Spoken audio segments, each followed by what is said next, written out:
প্রধানমন্ত্রীর চীন সফরের মাধ্যমে বিদ্যমান বাণিজ্য ঘাটতি কমিয়ে আনা সম্ভব হবে বলে প্রত্যাশা ব্যক্ত করেছেন বিএনপির সিনিয়র যুগ্ম মহাসচিব রুহুল কবির রিজভী। নয়াপল্টনে বিএনপির কেন্দ্রীয় কার্যালয়ে ব্রিফিংয়ে তিনি বলেন, এই সফরে বিনিয়োগ বৃদ্ধি এবং অর্থনৈতিক সহযোগিতা সম্প্রসারণে প্রধানমন্ত্রী যুগোপযোগী ও কার্যকর পদক্ষেপ গ্রহণ করবেন। তিনি আরও বলেন, বাংলাদেশ আর পরনির্ভরশীল থাকবে না।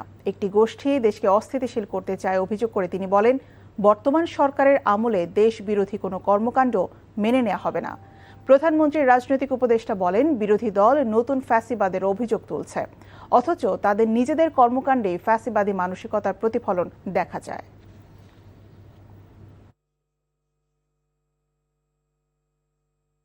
চীনের সাথে বাংলাদেশ, বিশেষ করে বিএনপির একটি ঐতিহাসিক সম্পর্ক রয়েছে। বাংলাদেশের যে বাণিজ্য ঘাটতি প্রায় $24 মিলিয়ন মতো, এটিকে কমিয়ে আনতে হবে।